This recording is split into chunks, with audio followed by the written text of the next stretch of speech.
B. Reveda at ito ang aking MC si Rizal. Output number 3, Tambalang Rizal at Rivera, Trahedya ng Pag-ibig. Ang pag-iibigan nila Jose Rizal at Leonor Rivera ay isang kwento ng wagas na pag-ibig na nasadlak sa trahedya dahil sa mga hadlang ng lipunan at pamilya. Sa loob ng 11 taon, pinananatili nila ang kanilang ugnayan sa pamamagitan ng lihim na sulat gamit ang mga codename tulad na lang ng Times upang mapanatili ang kanilang pagmamahalan sa kabila ng pagtutol ng ina ni Leonor. Si Leonor ay naging inspirasyon ni Rizal sa paglikha ng karakter ng Maria Clara sa No Limit Tangere. Ay sumasalamin sa isang dalagang Pilipina na may kababaang loob, katalinuhan at kagandahan loob. Gayunpaman, ang kanilang relasyon ay hindi nakaligtas sa mga pagsubok. Ang ina ni Leonor ay tutol kay Rizal dahil sa kanyang pagiging aktivista at kritiko ng kolonyal na pamahalaan, kaya't sinasadyang harangin ng kanilang komunikasyon.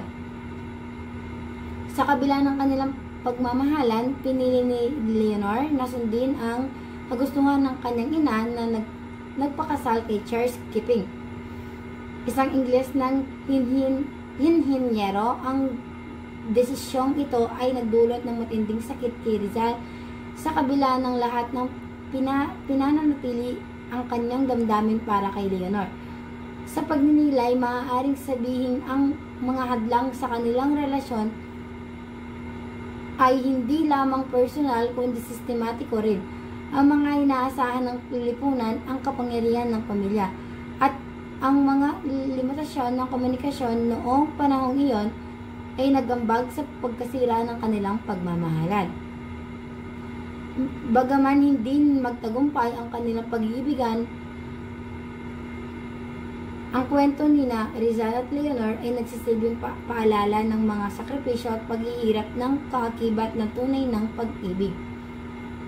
Ito ay nagpapakita ng katotohanan ang pag-ibig na gaano man ito kalalim ay maaaring hindi sapat upang mapaglabanan ang mga pwersa ng lipunan at pamilya. Sa huli, ang kanilang kwento ay hindi lamang isang trahedya ng pag-ibig, kundi isang salamin ng mga hamon na kinakaharap ng mga nagmamahalan sa harap ng mga hadlang na hindi nila kontrolado. Ang kanilang pagmamahalan ay matinding bahagi na ng kasaysayan, isang paalala ng pag-ibig na hindi nagtatagumpay ang masama, ngunit hindi rin ito nalilimot.